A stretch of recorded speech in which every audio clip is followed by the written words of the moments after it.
The Philippine Coast Guard has spotted unusual structures emerging from the waters of Bajo de Masinloc during its latest maritime domain awareness flight. Here is the report.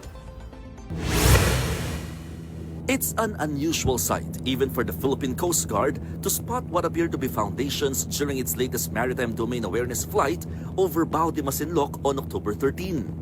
Aerial footage showed two clusters of structure like formations sticking out of the water not far from the only entry and exit passage of the shoal.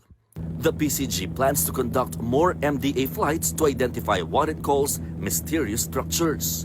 Well, para sa akin, napaka-unlikely kasi na this, kung wooden man ito, again, it's very hard for us to tell whether these are wooden, concrete, or metal poles, no?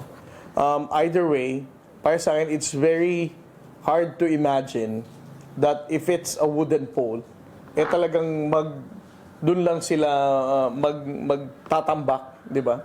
You can actually see how big etong bahura na to ng Bajo de Masinloc.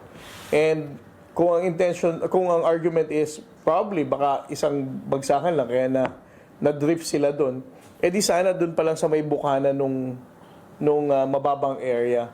Not within dun sa loob na ng mababang area. But again, these are still speculations. No?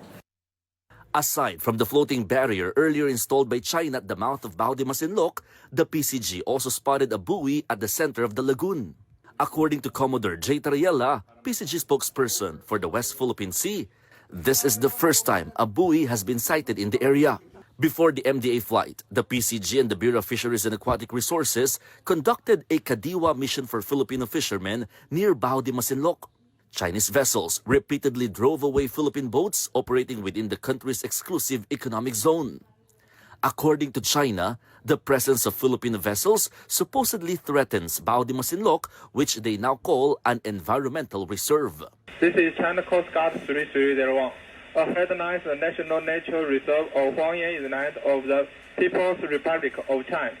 Your actions may cause damage to the environment of our reserve. This is the first time that we monitor China Coast Guard vessels using yung line nila na meron silang natural reserve dito and that they are preventing the Filipino fishermen from getting close Bajo de Masinloc because it will endanger their natural reserve. Tariela said the claim has no legal basis, as only the Philippines has the right to enforce laws within its EEZ. He added that this may be a new tactic by China to justify its presence in the area. Tariela also dismissed China's supposed concern for the environment. It's very surprising that the Chinese government is claiming that they are protecting the marine environment. Dahil for so many years, we have monitored Chinese fishermen destroying the marine environment, harvesting giant clams, and even without hesitation, no?